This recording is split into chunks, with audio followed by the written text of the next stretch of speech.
mind stream to rumble. Pauses every few seconds. Your I don't know what I've mind, done wrong. your mind. Oh yeah, I've noticed that too. I don't think that's you. I think that has to do with Rumble. To be honest, I've But it been doesn't seem to happen on my other streams. everything since January for me has just been going crazy. Like freaking the audio, everything, and that's on all the VoIPs. The other day, me and Mark were having problems with our show. How weird. It's just going nuts. Okay. So my voice is now seriously out of sync with my picture. Yeah, I see that. That's weird. That's weird too. You see, that one episode that we did, I just did the Duality thumbnail because it got really bad. That was the one John said that he was on with us. You remember you asked about it in chat, so. I think that I managed to do a edit of it where I managed to get the. Did I let you have a copy of that? I did an edit where I tried to join the voice and the video. Mm-hmm. It's latency. This is pretty bad now. It's latency. It's that good old latency I was telling you about. Mm-hmm. So hold on a minute. There's something else too I forgot to do. I've figured out how to put chat on the video stream with us. So Oh, good. I forgot all about that.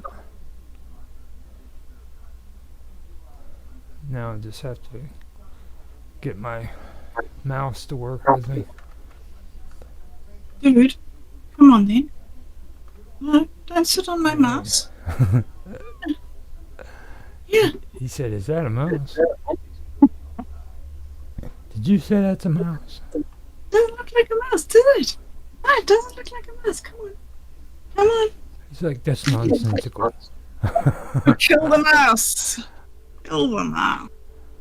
Yeah, I know what a mouse looks like, and that ain't no mouse. Oh, you don't like this. Is it too dirty for you? Okay. Take it off now. See? Alright, Right, so... sorry. I'll get you Yeah, a new that's one. not what I wanted. Happy now? Okay, let's see if we got it right this time. There we go. So we got you and we got chat set up. Oh, good. Okay, good. So if anybody makes any comments, then it'll come over on the chat for us so we can see it. And yeah, we're running a little late, just so if anybody's hearing it, it was my fault. I had to get coffee and smoke a cigarette. So yeah, before we get started, I wanted to ask you too. I was thinking about it. Before we end, well, we can end the stream, but I was wanting to know if you wanted to do like an after show part where we can talk about everything you did when you was visiting your mom. Okay, sure. We can do that. Yeah. So We can do that. I figured it'd be something cool to do. Nobody's gotten to see it for a while, so I know John would want to hear about it as soon as possible. Okay, awesome. Okay, It's- cool. That's lovely. It's big news too, and I'll be able to get it before John does. So see, he's always getting stuff before me. So, all right, You get the scoop. I got the scoop. I was the first one to the story. All right, so I'll do the countdown, and then Who's doing the intro? Are you doing the intro? it's your show. Okay. Now I know it seems weird on the latency and everything, and I can take care of that later. All right. Okay. All right. 3, 2, 1, now. Hi, everybody. Welcome back. This is the third episode of Duality. I have been on leave this month and I got back on Wednesday and it's Friday, so we're jumping straight back into it. And today, as usual, with me is Roger Hanson Live, otherwise known as Infamous. So, welcome, Roger. Thank you for being with us again. Thanks for having me. And Roger, today you say that you have got some really interesting things that you're going to share with us about the Beatitudes, St. Francis of Assisi, and some of the other prayers around that, which is going to continue on from what we've been talking about before, about masculinity and femininity. Yep. So this is like a real good opportunity for me to really grill you and pick your brains on how you think about this. Okay. So I was wondering how you would like to start. Would you like to start by introducing the Beatitudes? Well, I can, but one thing I wanted to say too, that like this, when you look at this, you can look at it with like the feminine aspect and the masculine aspect, but you also have to look at it more on the duality side of things, you know what I mean? Because that's really where it fits out. But you can see the feminine and the masculine in it when you read them. Mostly the feminine aspects, because it has to do with the virtues. And when we were talking about Dharma before, we were talking about virtues being a part of the feminine aspects, you know, so that's something that I did want to point out. But yeah, you want me to go through the Beatitudes? So Should I read them for you? Well, yeah, if you want And to. then you can. I'll read them, and then you can give us the details, right? So I'll just give us an overview just to get going. Okay.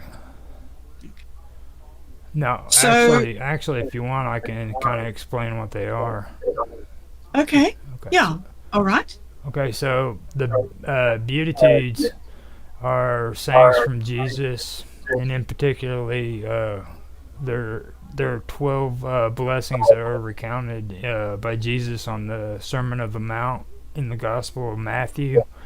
Then there's 4 in the Sermon of the Plain in the Gospel of Luke. And after the Beatitudes, it's followed by 4 woes, which mirror the blessings. Okay, in the Gospel of Luke. So that's basically what you're reading, what you're about to read. So. Right. Okay. So I should start with the ones which are known as the Sermon on the Mount. Right. Well, they're sort of the introduction to the Sermon on the Mount. Right. And those are in Matthew, right? Right. So he starts off by saying, "Blessed are the poor in spirit, for theirs is the kingdom of heaven. Blessed are those who mourn, for they will be comforted. Blessed are the meek, for they will inherit the earth. Blessed are those who hunger and thirst for righteousness, for they will be satisfied. Blessed are the merciful, for they will be shown mercy. Blessed are the pure in heart, for they will see God. Blessed are the peacemakers, for they will be called the sons of God. Blessed are those who are persecuted because of righteousness, for theirs is the kingdom of heaven. Blessed are you when people insult you, persecute you, and falsely say all kinds of evil against you because of me. Rejoice and be glad, because great is your reward in heaven. For in the same way that they persecuted the prophets,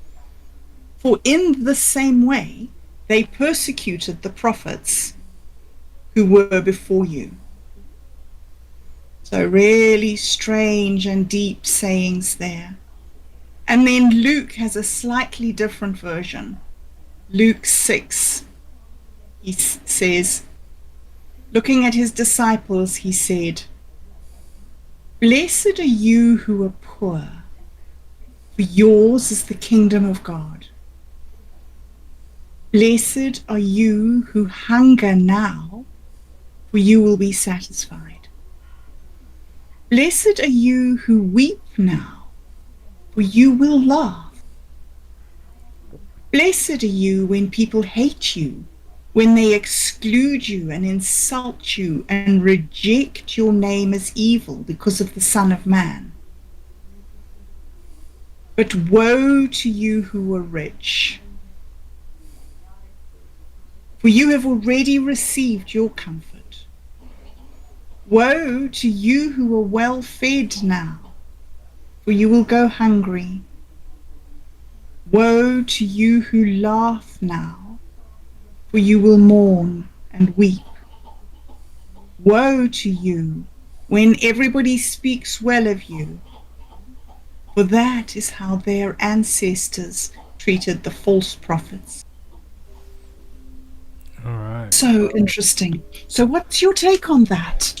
Okay, so when you go through here and you look at them, you have to look at the opposites. Okay, so blessed are those who mourn, and the opposite of mourn is being comforted. Okay, then it comes here and it talks about, well, the meek, it says they'll inherit the earth. Okay, so you have the meek, and then you have people who freaking are high rulers and high kings. Okay, so you have the opposites there. They're saying that the poor will inherit the earth. They'll be the ones who rule.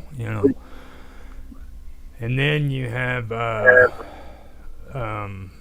what is it? Blessed are the merciful, for they will be shown mercy. Now, see, with that one, that is a big deal for me, because, like, whenever I was sobering up, I had to learn that right there about, in order to forgive, you have to ask for forgiveness. You see, and that's what started me on this whole path, and I learned about the duality, and when I always talk to you about two opposites can't occupy the same space, this is what it's all about right here. And a lot of people think that this just has to do with, like, Catholic beliefs and stuff like that, but it's not. These are spiritual principles which you can find in every religion. It doesn't matter if you're Christian, it doesn't matter if you're Buddhist or Hindu, Muslim, they all have these principles. All right, all you have to do is take time to search them out and look for them, and this is very, very powerful when it comes to spiritual principles. I mean, this is the golden nugget that I was talking to you about. And then what is it? Blessed are the pure of heart. Well, that's not really a duality. You will see God. Now, down here in Luke's writings is where you really get into it. He brings it out more when you start seeing the duality. In my opinion, he does.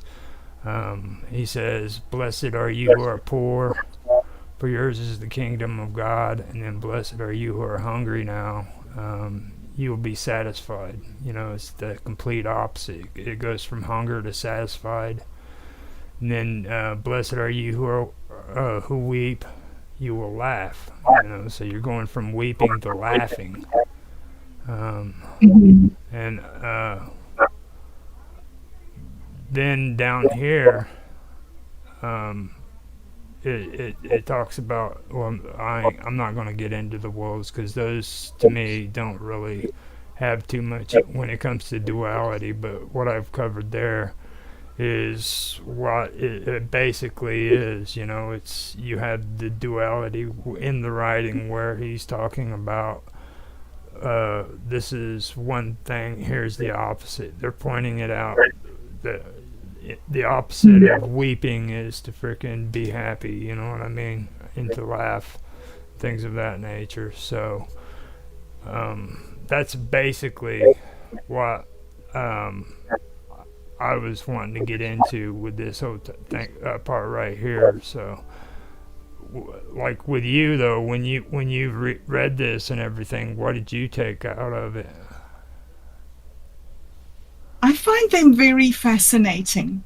I think, like you say, there is this the opposites. They do show how you replace one thing with the other thing. I think that was interesting with the woes is that, when you've had sorrow, when you've had something like tragedy or trauma or whatever it is in your life, you can look forward to something nice coming, and that can lift your spirits. But when you've got something really good happening, and the woes will be happening later, you don't have that same sort of looking forward to thing. Do you know what I mean? Yeah. It's that somehow we grow during times of tragedy and heartbreak and stress and hardship. And so this blessing that comes to us it's counterintuitive. In the secular world, people resist unhappiness and misery. And yet here in these teachings, there's this strange doorway into a type of gratitude and peace almost, because you can look forward to some sort of growth coming out of your tragedy. And that's not something we know as children. That's something that we learn as adults and by listening to wise people. And so it's a part of faith, that idea that something is coming, just hang in there. So I do think that they're real teachings of hope. Yeah. I get mixed up because of the latency in the video, so like when you're moving your lips on the video, I'm not expecting you to stop talking, you know what I mean? So it kind of throws me off. Yes, so. It's tricky. Is that from Discord? Yeah. Is it? I don't know, to be honest. Like I said before, it's been all of the VoIPs. They've been acting really strange. So. Strange this year, yeah. Now, when you went over with the woes and everything, that's kind of what I was getting into when I showed you my footnote or my talking points on Ecclesiastics. It's down at the bottom of the footnotes that I had there. Yes. But that's kind of what this is all about. Okay. For everything there's a season, you know what I mean, and every time and every purpose under heaven is what that's all about. You know what I mean? There's a time and a place for everything. This too will pass is a real popular term in recovery, and they say this too will pass when you're having bad times trying to sober up and stuff, right? But whenever you're having a good time and life is going good, this too will pass, you know what I mean? So you have to remind yourself not only in the good times, but in the bad times, this too will pass. So, and that's the one part right there that really sticks out to me on the woes. So I'm glad you brought it up. And I mean, if you want, we can cover that. I don't think it's going to take too long, is what I was thinking of, to get through a lot of this. It's just basic writing and stuff, So now that we've gotten started, I think it's going pretty good at a good time frame. So yeah. Roger, what you were talking about being merciful and forgiveness.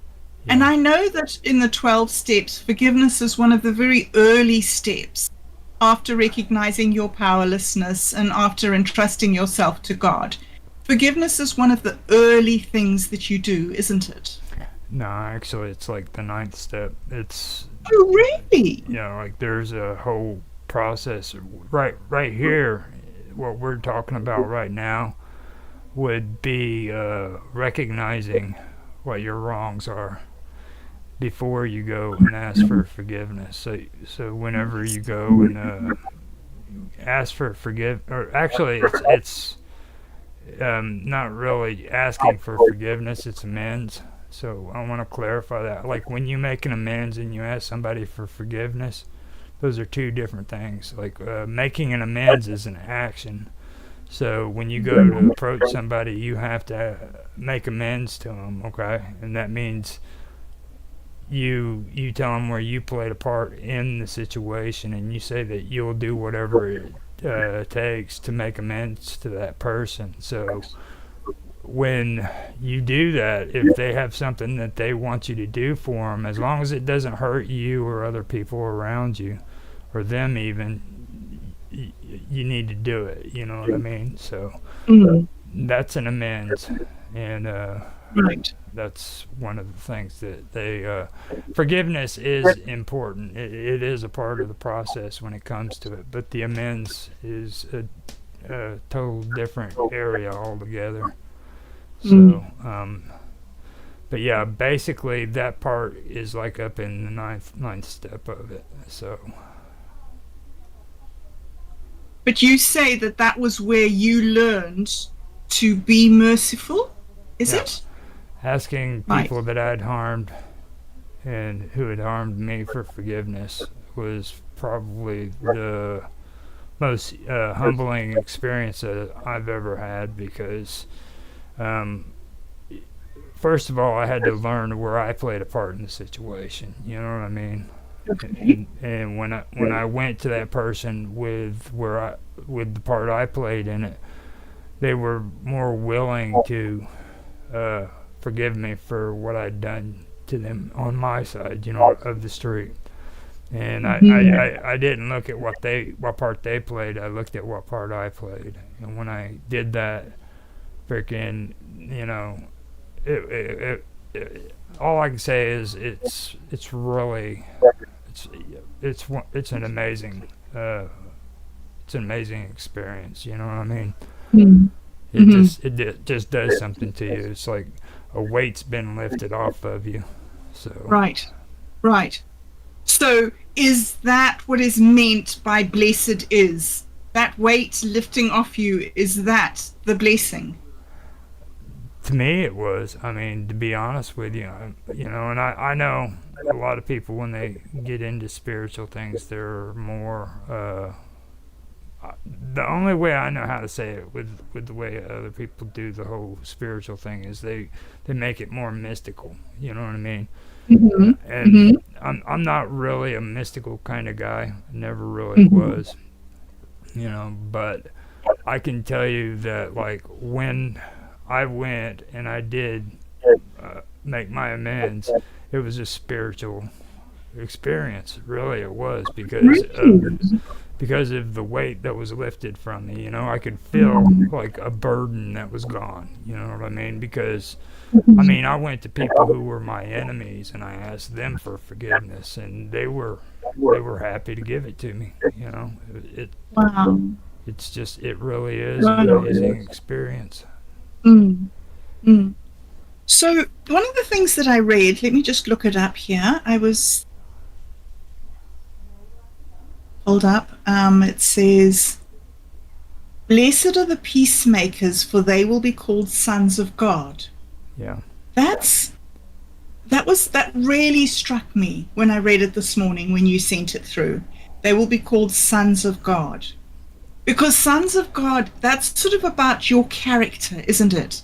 It's not like lineage or something here, because there's no lineage in this. Yeah, It's that by being a peacemaker, you somehow develop the character of God. Well, what it is, and a lot of people in today's world has a hard time with this. Christians, I should say, like they don't like people referring to themselves as a son of God, and the reason for it is it's become commonplace for everybody to call Jesus the Son of God, when in reality the writings themselves say that blessed are the peacemakers, for they will be called the sons of God. So it was commonplace in those days for people to be called sons of God. You know what I mean? In today's world, they don't do that. They don't say that, and they usually scorn you whenever you do say that. But you know, that stuck out to me too. It really did. It's just I didn't bring it up. I'm glad you did though. So do you consider yourself,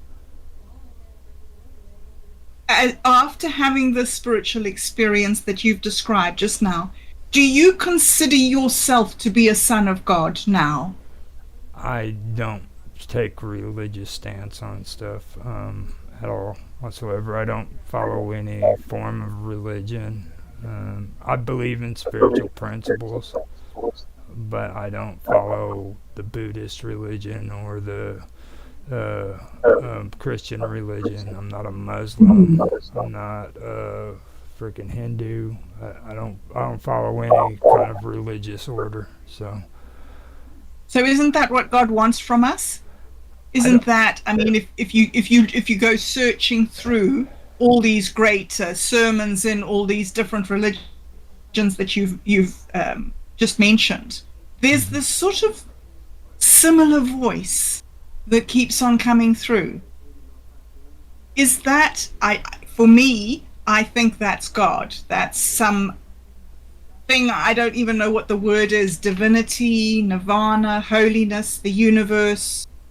There's something that's a sort of a similar voice that comes through all these different religions. Do you see that? Do you perceive it to be like that? I call it truth. Truth.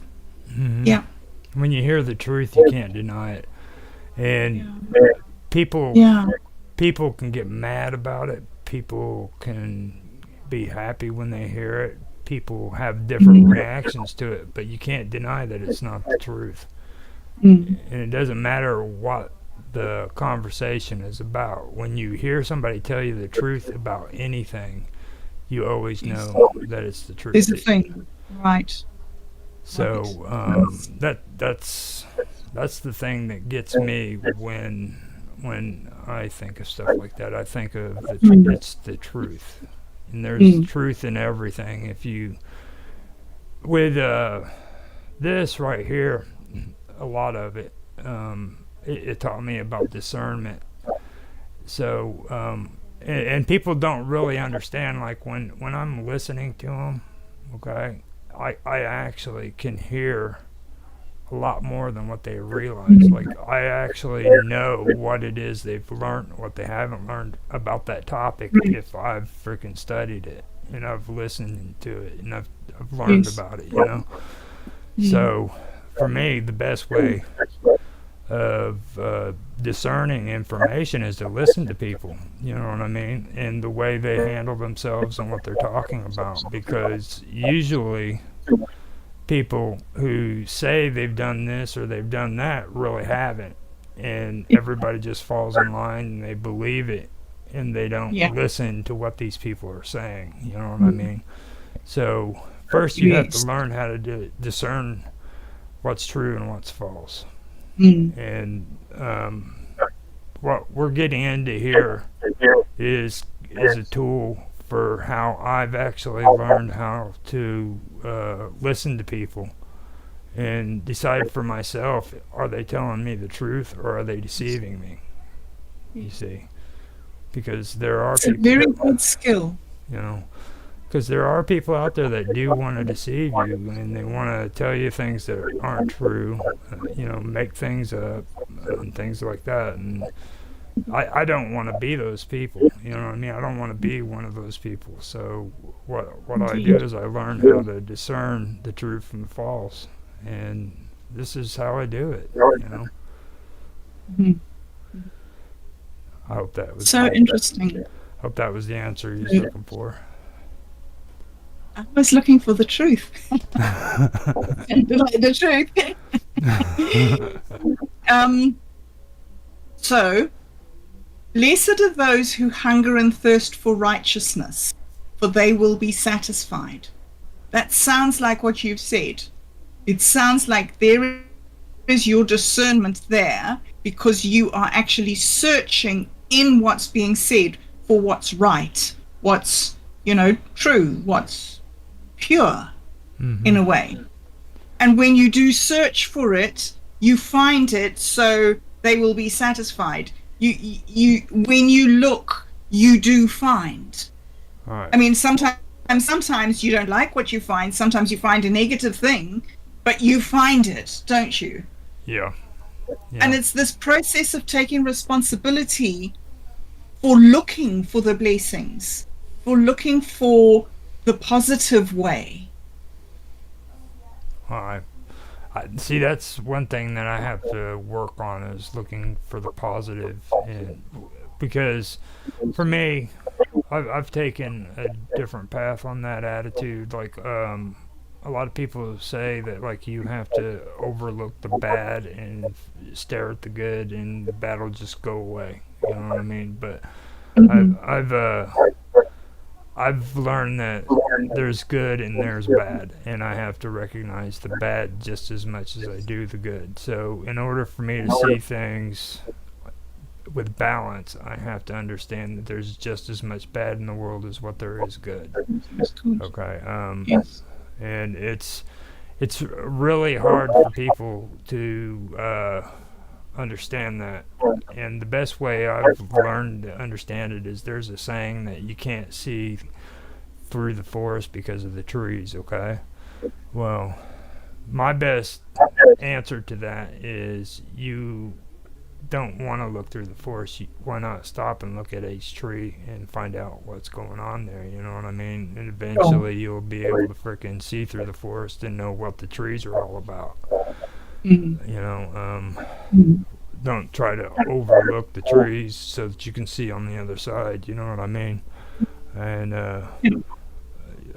that's something that I've learned when it comes to my shortcomings. I had to learn how to recognize my shortcomings, my character defects, my sins, or whatever you want to call them. You know, there's different names for it, but I had to look at those and recognize those in myself. And that's actually how I was able to move forward. And my life started changing because of it. It wasn't the way I wanted it. I don't think life is ever the way anybody expected it or even wanted it, but it did change. So Yes. It's very interesting. That's something that Otto says to me often, is that he doesn't use the word sin. He comes from a Buddhist background, and a lot of his study has been in Theravada Buddhism.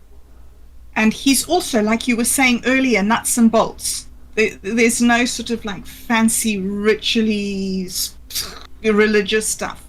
It's just do these things. These things are skillful things to do. And this is the way, to move forward is with skill. mm-hmm. And he sometimes when I say to him, oh, I've done this thing wrong, or I did that, whatever. And he says, sometimes seeing your unskillfulness is a skill.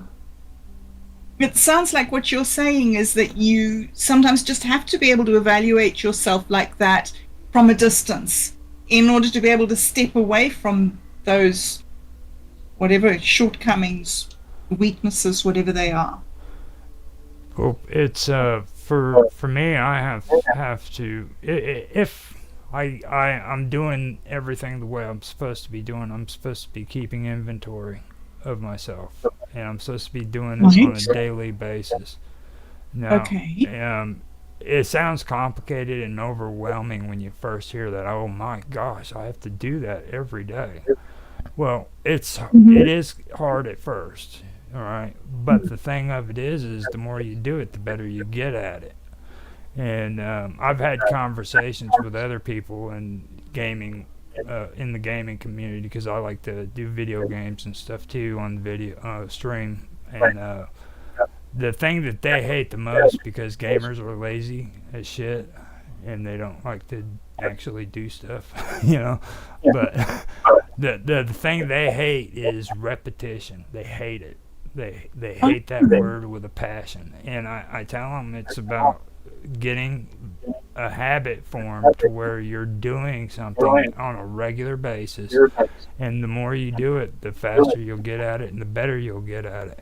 And that is where, well, I know I've heard it in conversations. Everybody talks about dogma, okay, and being dogmatic and everything, and they really don't understand what they're talking about right there, okay? It's not really dogma.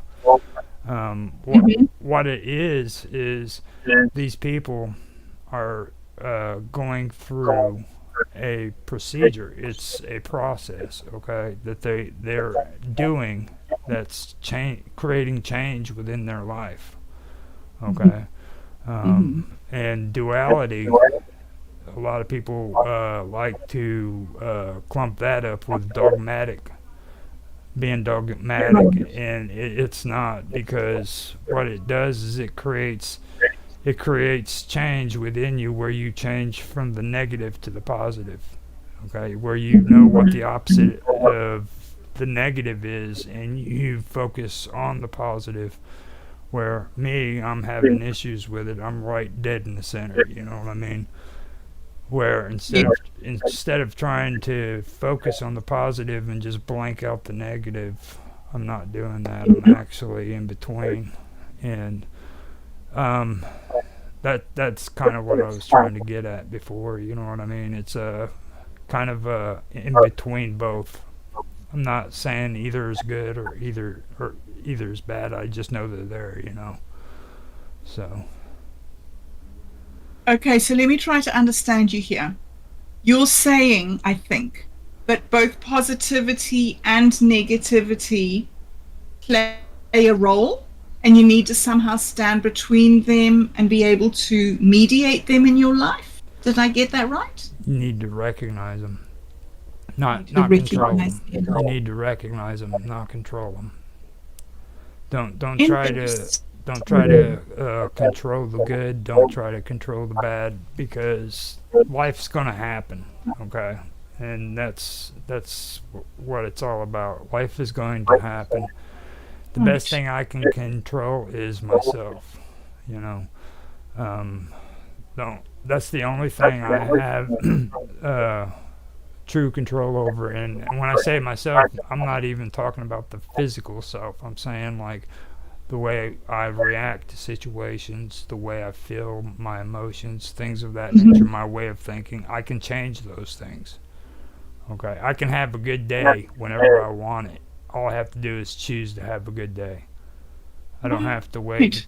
I don't have to wait till tomorrow. I can start my day over right now. Just snap my fingers and say, you know what? I'm done. This day's over. I'm starting a new one, and from this point on, I'm having a good day.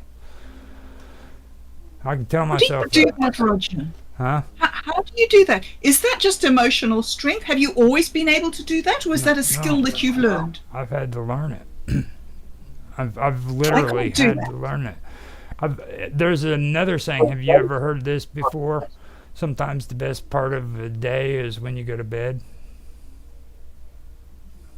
It's for me, yeah. Sometimes the best part of the day is when when you've gone to bed. And that's a powerful meaning, because there was plenty of days where I felt like I got my butt kicked, man. I was wore out. My freaking eyes were bloodshot. People had just driven me nuts. And the most comforting part of that day was when I put my head on the pillow. And I was like, oh, it's over. You know what I mean? That's like the best moment in the whole day. And nobody ever remembers that part of the day. Like whenever you're laying your head down and you're like, oh man, it's over. You know, it's just a great feeling. So. Gosh. That's so interesting. I wish that I had that skill that you say of saying, I'm starting my day over. I don't have that. I find that if my day's going along and things start going wrong, it spirals for me. And to be able to do that thing that you're saying of stopping and adjusting my attitude, I don't know how to do that. You stop and you say, "That's it. It's over. I'm starting my day over. That's it. That's all you. That's all you do." Goodness. Well, I'm going to have to try that. That's quite an amazing skill. If you can get that right, if I could learn that, wow, that would save me a lot of heartache. And this goes back to what I was saying about habit. You got to make it a habit to where you recognize you're having a bad day, you stop, and you say, "That's it. It's over. Right. I'm starting my day over." And sometimes you have to start over like 3 or 4 times in the same day. You need to understand that too. Okay. So you don't start your day over sometimes like once and then you're good. You know what I mean? Sometimes it could be 4 or 5 times, 6 or 7 times. But you have to keep saying, "I'm starting up my day over." And then if it doesn't help you by the end of the night and it's time to go to bed, you freaking say the best part of the day sometimes is when it's over, and you go, It's over. you know, and Oh.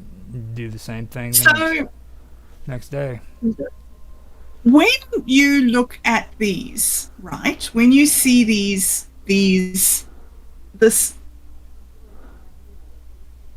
sermon, is it? These list of blessings. How do you? The blessings seem to come out of really miserable things. So I don't know. I'm just like, the best part of your day is when you lay your head down and it's over. You've done it. You've achieved that blessing. You've somehow earned your sleep. That's quite a spiritual way to go to sleep at the end of your day. Mm-hmm. Well, I like that.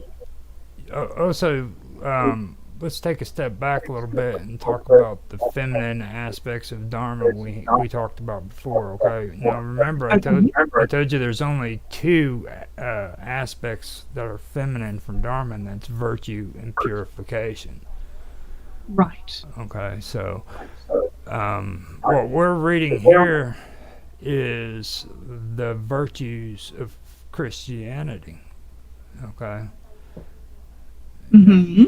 So now we've gone from talking about the virtues in Dharma with Buddha and Hinduism to the virtues of Christianity. Mm-hmm. All right. Mm-hmm. So now you're learning virtue and you're applying it into your life. You see what I mean? Everything we're discussing here has to do with your virtue, being virtuous. Yes. And you're gaining those blessings.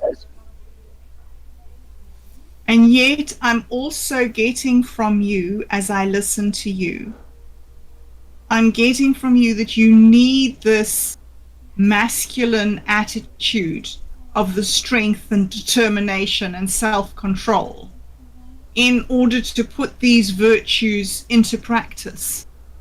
So you need to use both these skills at the same time, almost. Well, in order to get the virtue, you have to do the hard yards, the hard work. You have to do the prayers. You have to stop and change your attitude. You know, recognize your attitudes and stuff like that. Right. Now, Yeah. the more masculine side of it, that's the action, that's the footwork. These would consist of like doing stuff that you don't want to do. You know what I mean? Because, like, being honest, when I was sobering up, it was okay for me whenever people told me that I needed to look at my character defects, and I noticed pride, and I noticed, well, first of all, it has to do with what I had to learn. I had to learn through the 7 deadly sins.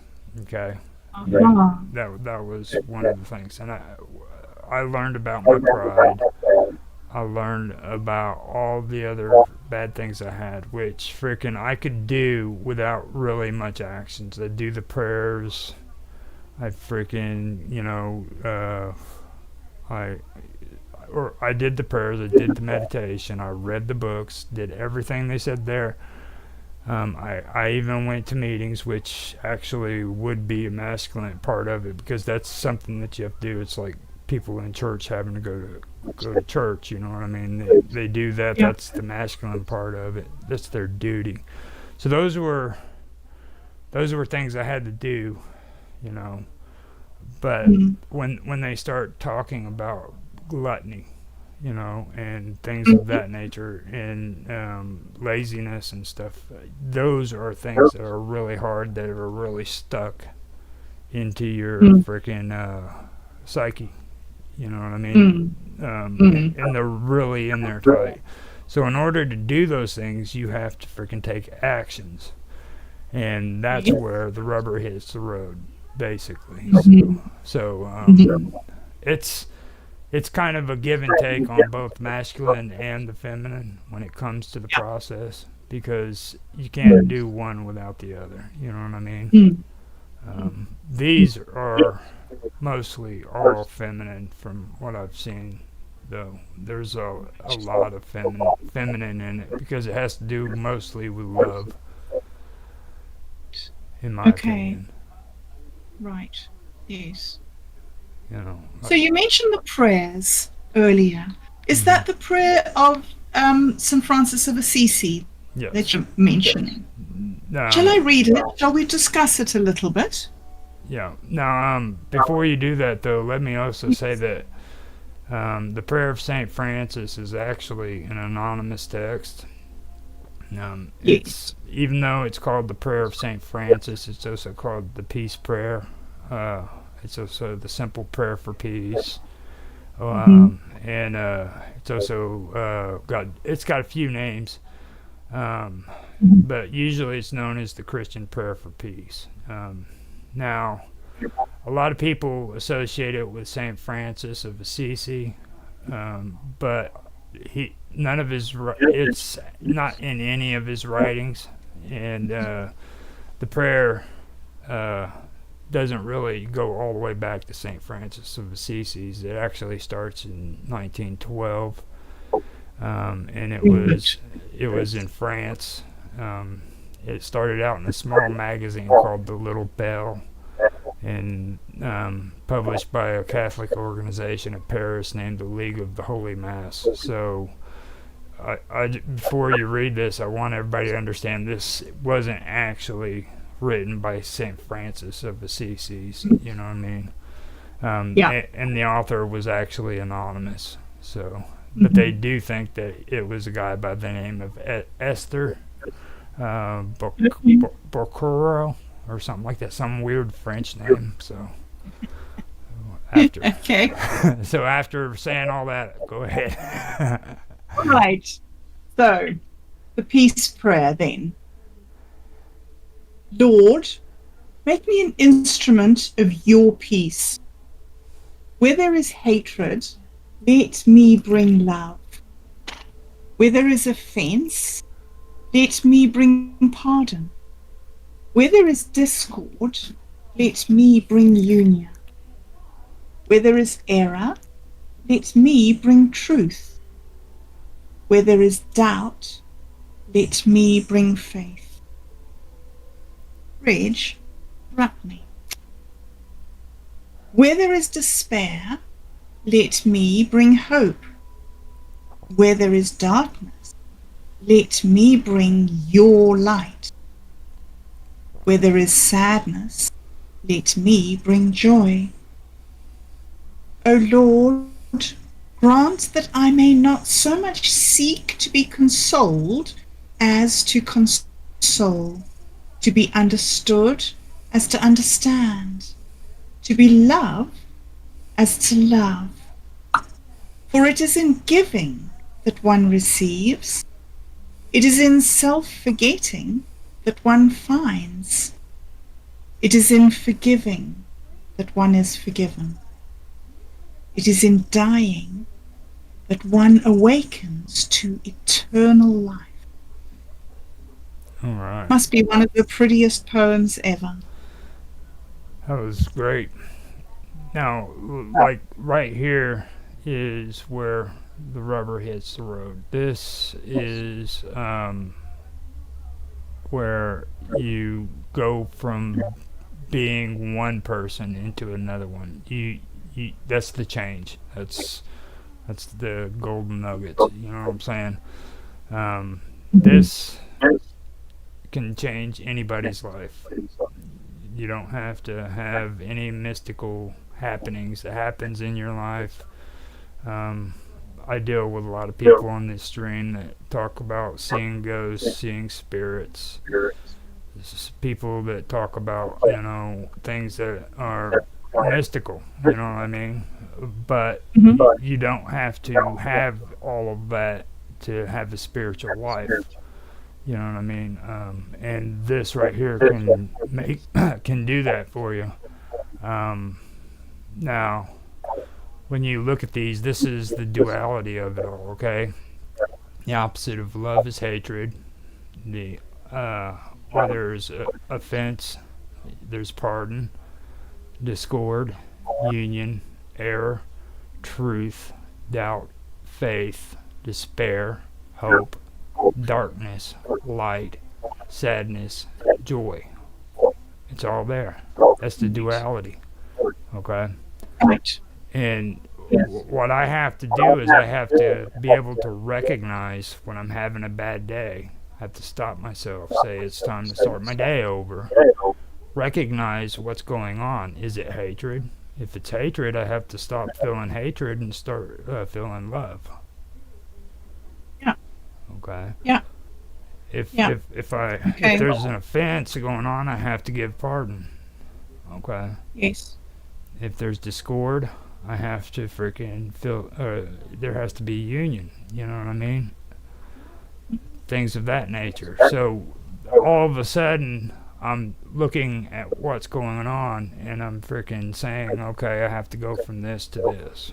There's a change going on, and I'm recognizing it. You know what I mean?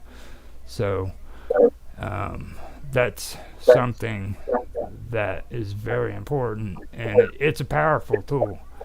And even though this is written by an anonymous person, an anonymous strange French person in 1912, supposedly. Whoever he was, he had a lot of wisdom, because I've done research on this, and this goes back into some pretty skilled spiritual teachers of earlier times.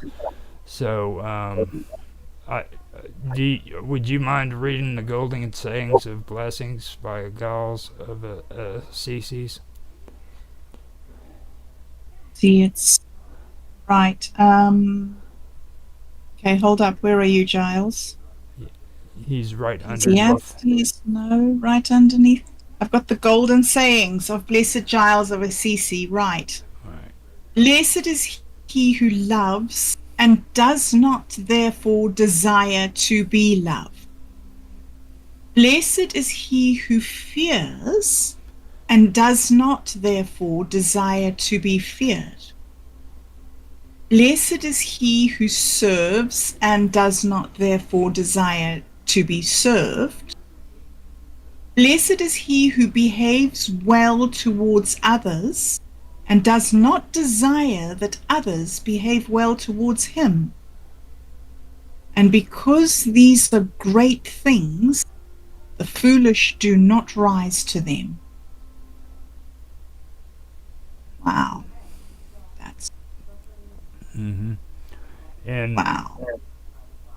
If you notice up there, it says self-forgetting that one finds, okay?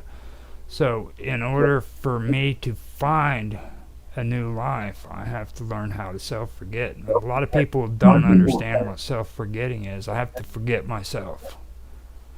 I have to learn how to take myself out of the equation. Okay, and that's another aspect that's really hard to understand, all right? In other words, I get in the way. Nobody else gets in the way. I get in the way. Whenever something is going on and I'm upset and I'm frustrated, there's a good chance I'm the cause of the problem because I'm the one getting upset. You know what I mean? Okay, yeah. You see what I mean? So I have to stop. I have to think. I have to say, okay, I'm gonna start my day over. Now what's going Mhm. on here? And after I figure out what it is, then I have to tell myself, now look, Roger, you're the guy who's getting in the way. You need to get the hell out of the way. You're causing problems here. And once I do that, things seem to work itself out, and I'm doing great. You see what I mean? But as long as I keep staying in that situation and getting in the way, then everybody gets mad at me and I get mad at them, and then we're arguing and we're fighting. Sure. You see? So, I'm loving the way that you're explaining this masculinity and femininity. You're talking about, but by talking about your process, what I'm hearing you saying is that you are seeking after virtue, which is the feminine skill, using the masculine skill of rationality and decision making. It's very it's very profound. I've so often, when I've spoken to people about masculinity and femininity, we've spoken about masculinity as this and femininity as this, but you're showing this way of using both of them together to achieve some sort of unity and balance between the two, which then gives you this happier life, this more satisfying and fulfilling life. it's if used properly, these principles is a direct line to God. And everybody thinks that I'm crazy when I say that, but it's not. It's not crazy whatsoever. And like I said, it's you don't have to be a part of a religious denomination to practice this stuff. Okay, these are spiritual principles that's been around a long time. I mean, a real long time. So Well, I see that here in that last sentence. And because these are great things, the foolish do not rise to them. I always feel that religion is what people who aren't really spiritual do. And when you shed religion, that's when you actually start. That's when you start understanding what God is in your life. Religion is rules that people follow. yeah, But spirituality is living out the truth of it. yep. It's so much. I mean, it really is an amazing thing. Now the the best way that I can say is because it is crazy to explain. Like Mhm. everything that I've learned when it comes to this isn't like research that I did, going on the internet finding this stuff out. Okay, like these are actual things that I had to apply into my life, and the only thing that I have that I can stand behind and say that it does work is the fact that I'm still sober. And even then, I can't say that I have a guarantee that I'm going to stay sober because Sure. nobody can tell what tomorrow will bring. You know what I mean? So that's the toughest part about it. You know what I mean? Is like that's what this is. This isn't. Don't get me wrong. I've done research on this stuff. When it comes to a lot of this stuff, I have done research into it. But what I've been talking to you about today is actually boots on the ground, doing the deal. You know what I mean? Yeah. This is something that I know is real. It's true, and I know that it works.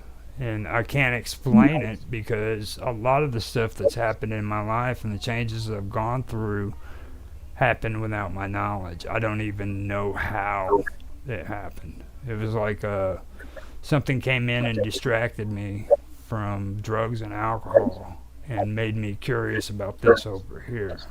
And I never had, I never was able to take my obsession away from drug and alcohol and focus it on something else before.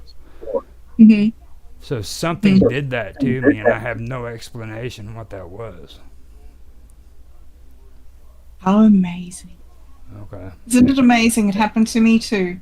When Yeah. God decides that he wants you, he comes and he gets you. And it's like that story of Jonah and the whale. Like, something happens, something comes and gets you and takes you to the place that God's decided it. And it is, it's like you don't have to do the work. You do have to do the work. You Mm-hmm. do have to every single day do the work. But you also don't. It's also as if you get carried along in this something. But like you say, you have to take that, you have to take stock of yourself every single day. And if you stop taking stock of yourself, and if you stop being the one who offers the love and the reconciliation and the peace and the unity, if you stop doing that, it stops working. Yeah. It's it's well, I mean, I should be doing a lot more than what I have been, being honest. Like I should be. I'm stubborn, you know what I mean? And even even that's strange. You know what I mean? Like I've been told that freaking like people who leave AA usually get drunk. You know what I mean? And I listened to that for about 8 years, and I actually believed it. And I made a personal choice to stop going to Alcoholics Anonymous, Mm-hmm. but the reasoning behind it wasn't it wasn't a negative motive. I don't have any problems with Alcoholics Anonymous. It saved my life. Okay, Yeah. and I made the decision out of choices that freaking I did. It was my own personal choice and things of that nature. And that's the best way I can put it without Yeah. being mean or anything like that, you know, because I don't want to criticize Alcoholics Anonymous at all. But I'll just say that I moved to a smaller town, and Mm-hmm. I recognized some things in myself that I needed to change.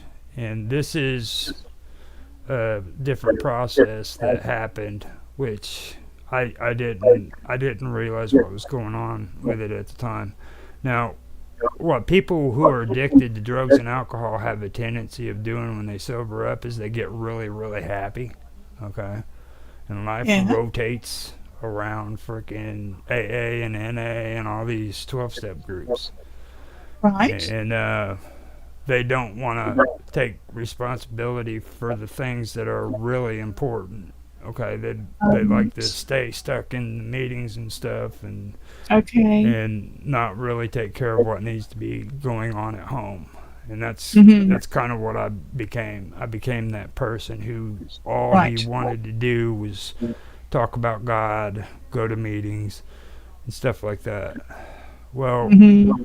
I was living in Evansville. I was able to go to a Alcoholics Anonymous club, which was open all day long, and I could go in there and hang out and be friends with everybody, you know, and stuff like that whenever I Right. wanted to. But then I needed to be going outside of the halls, and I needed to be working on myself, you know what I mean? Mm-hmm. Taking care of Mm-hmm. myself, getting a job, things of that nature, and I wasn't Okay. wanting to do it. I moved to West Frankfort, where I'm at, which is a smaller town, Mm-hmm. and I didn't have the luxury of always going down and hanging out at the AA club, which was open all the time. You see what I mean? So Yeah. that meant I had to deal with my family. I had to deal with my friends. I actually had to freaking do things that were outside of AA that didn't pertain to God and doing all these other Mm-hmm. things. And that introduced me into a whole new level of sobering up. This is reality now. You know what I mean? Wow. So I was kind of taken away from that blanket of security and put into a place where I had to stand on my own 2 feet, and I had to freaking do it Do on, it. you know what I mean? And that's Mm, that's a it's completely amazing. different level. I mean, that's all it is. So, like, that's what I was trying to say. I could be doing this a whole lot better than what I've been taught to do it, basically. And Roger, I don't know. how Do you to know that there's a 4% success rate of AA? yeah, I know. 4% of AA people stay sober for more than 5 years. And So they're being you're pretty nice. special. They're being nice.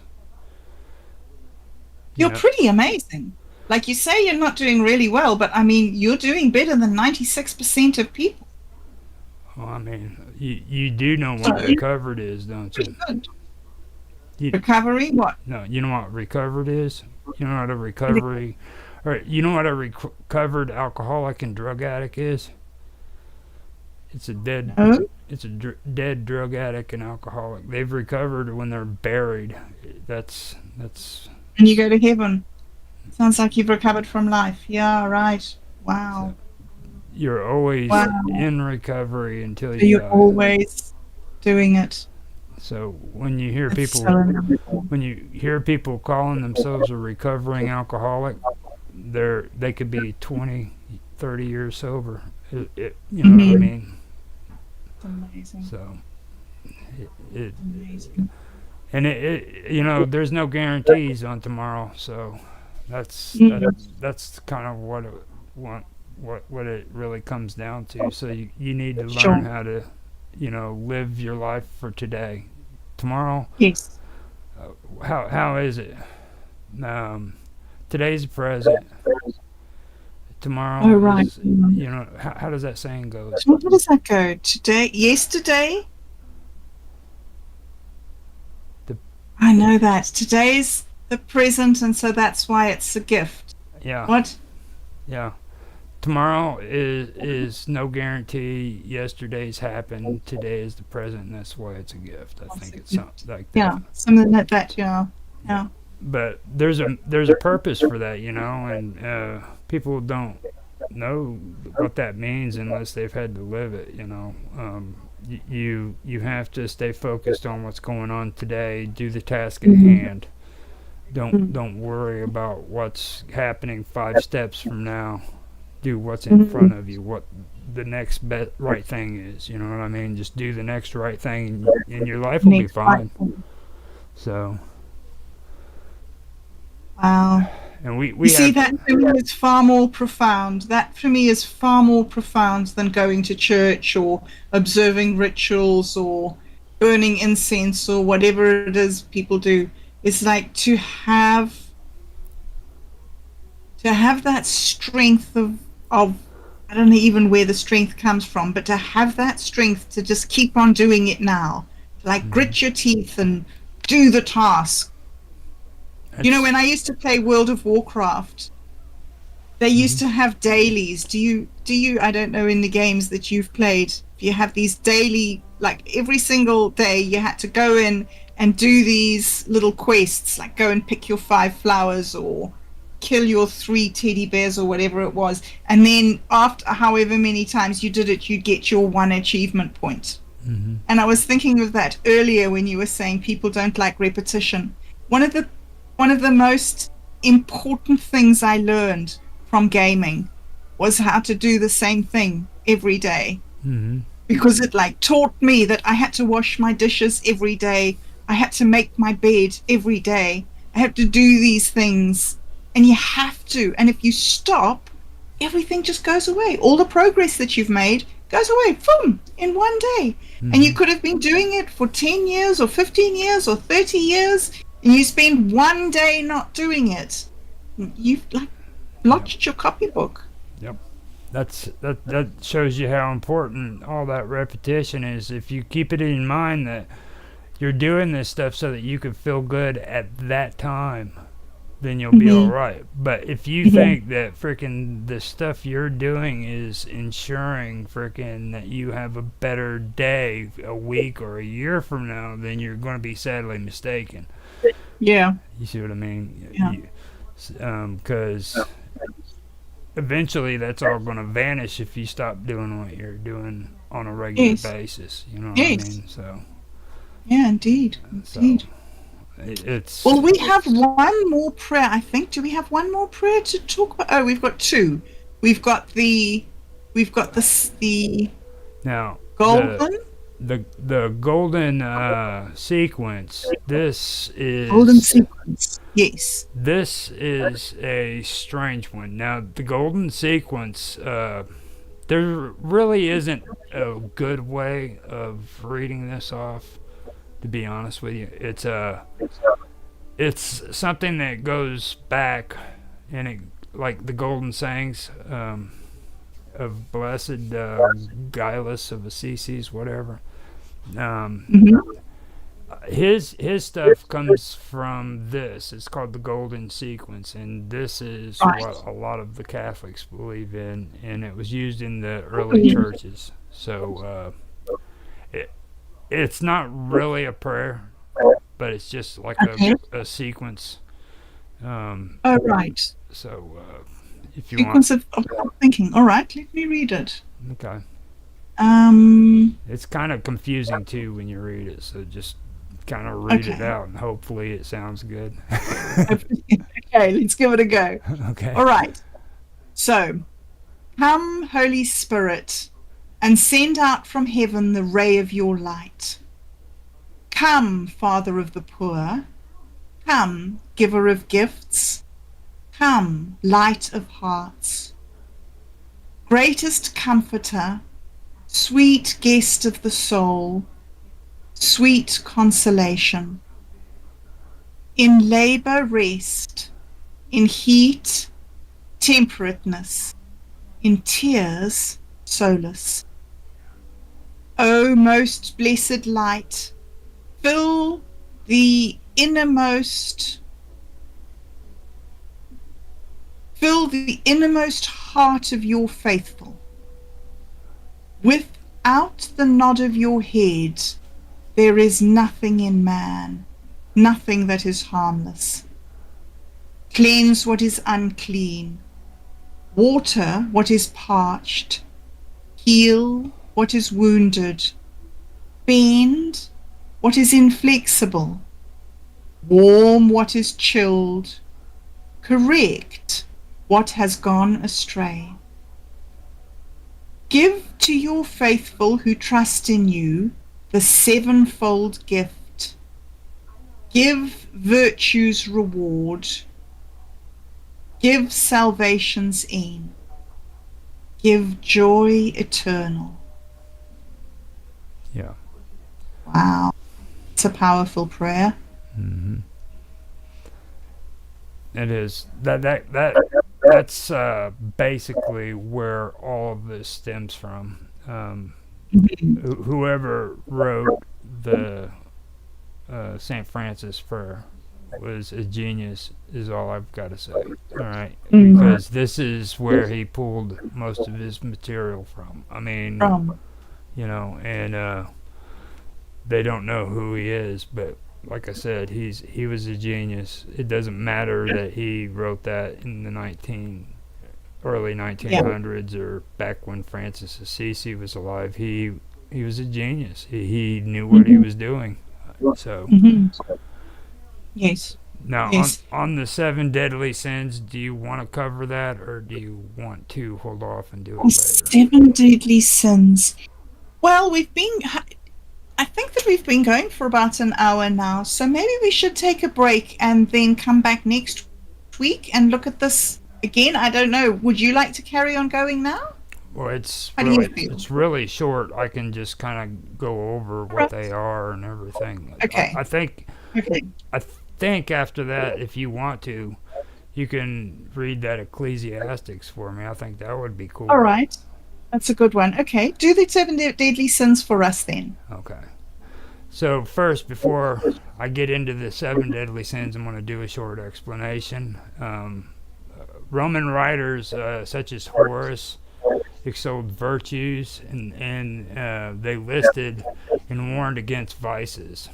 The first epistle of Horace says that to flee vice is the beginning of virtue, and to have gotten rid of folly is the beginning of wisdom.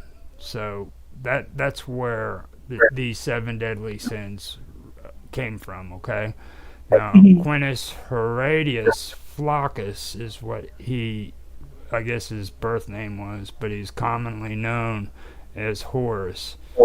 And he was a leading Roman lyric poet during the time of Augustus, who was also known as Octavian.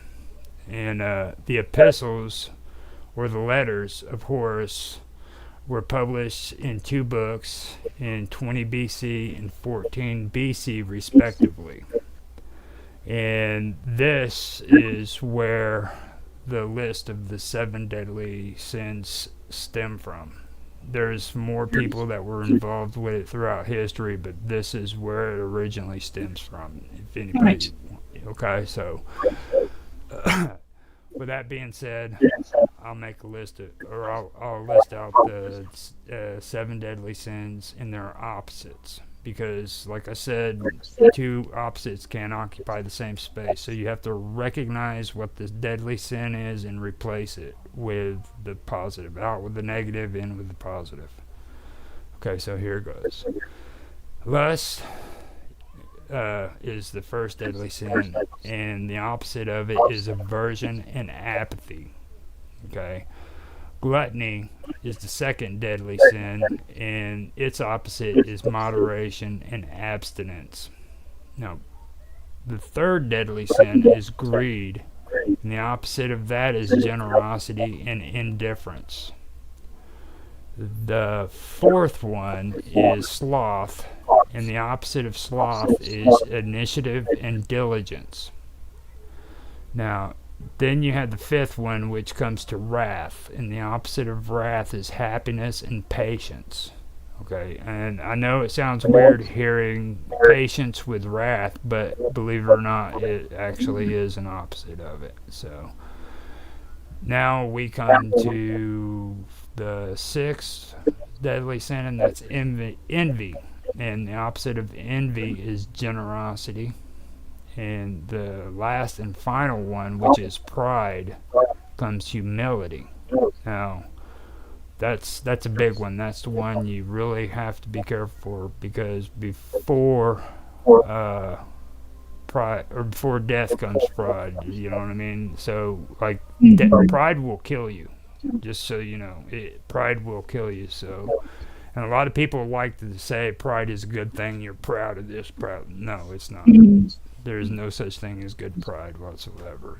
I mean, it really is horrible. Pride leads to anger and resentment. You know, your pride will get you in trouble. It'll make you angry, and anger will frickin' turn into resentment. So you don't want resentments. That's where that's where you'll end up killing yourself. So, and resentments will kill you. I mean, resentments and pride. So. Yep. Yep, indeed. Okay. It's amazing. It's once again, listening to you, I see that it's once again a choice. Like you say, I'm restarting my day. It's like, oh wow, you know, I'm being really greedy. I need to stop this, and I need to be rather generous instead. It's a mind game, isn't it? Yeah, it really is. Well, people will raise you to freaking believe that you have to do mind over emotion, okay? Yeah. But nobody ever wants you to freaking think on emotional levels, okay? Like, use your mind to recognize your emotions. So you run around most of the time in your life just thinking and you stuff down your emotions until you get to the point where you don't even know they're there. Okay, when somebody asks you how you're doing and you say you're fine, you're telling them you're fucked up, insecure, neurotic, and, you know, uh, and emotional. That's what you're telling them.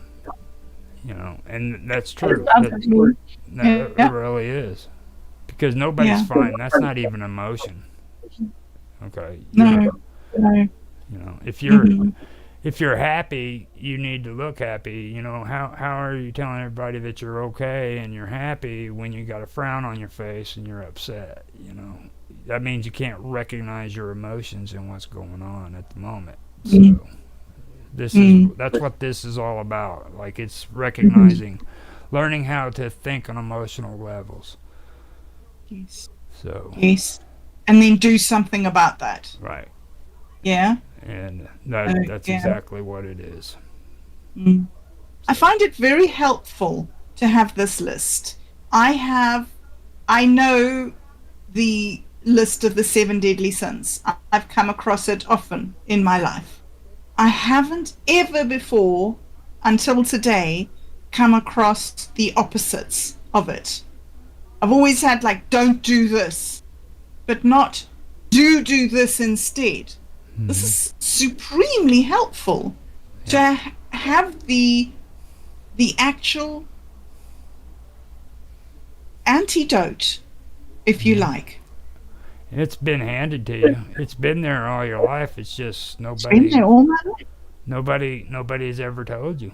It's and I'll go back to what I said before. This has, let me first clarify this. This has nothing to do with the Catholic Church. It has nothing to do with any Christian church whatsoever. It has nothing to do with Buddhism, Hinduism. Now, these are spiritual principles that are in every single religion.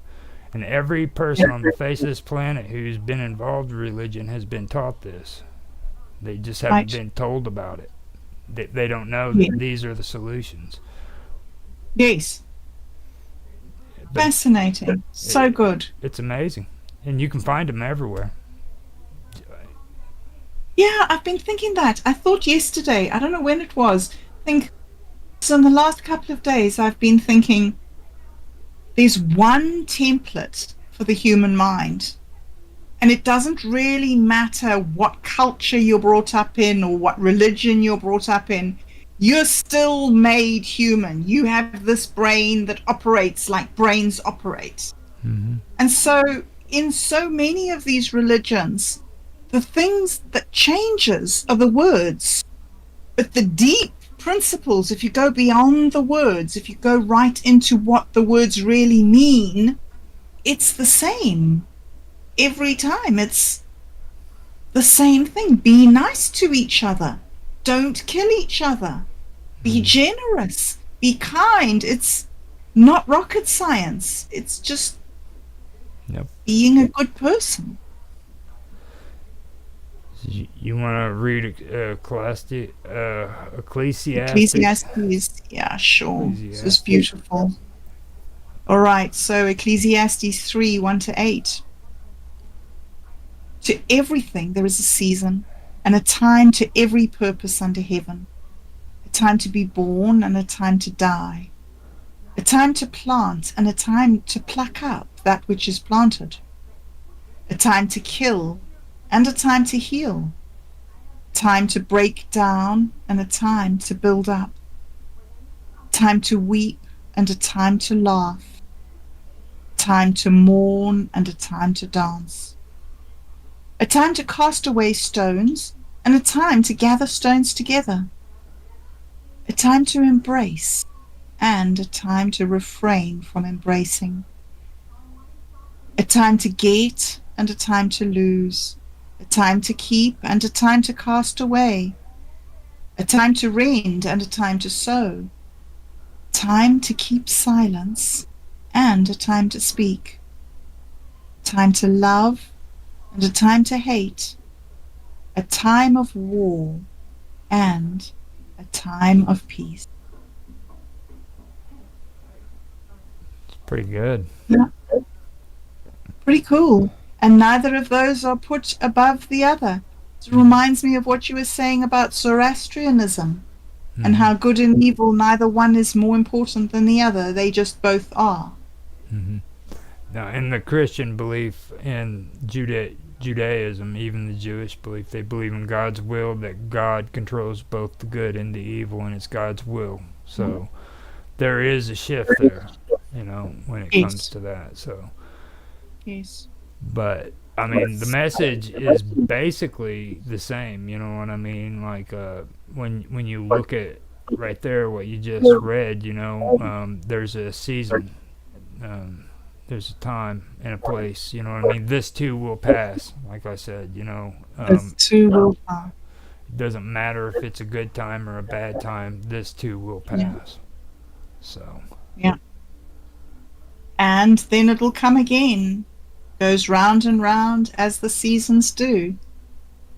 hmm I think John left a message for you on the chat. Oh, he did. What did he say? I can't read it. It looks like his avatar, but I'm not quite sure. He's probably telling us to get off the stream. He said, "We've had enough of you. Get out of here." Hey, you done talking, guys? Oh, okay. There it is. Message removed. It was probably a spammer. That's my. Oh. Yeah. It says message retracted. Guardian jackpot. It was retracted. The stream. Okay. The stream was paused, I guess. So. Oh, I see. No, it's back on now. Okay. It's back on. Yeah. I ended up putting it down. So. Well, I guess that's it. We went through all the talking points, didn't we? What a fascinating conversation. That was so interesting and so good. Thank you so much. Thank you for all your insight. Thank you for being here today. And thank you for doing all the streaming and all the hard work. It was just a really, really pleasant discussion. And we will be back again this time next week. Roger? Okay. Sounds good. Okay. So thanks everybody for joining us and for listening. Thank you, Roger, for being here. And until next time, goodbye.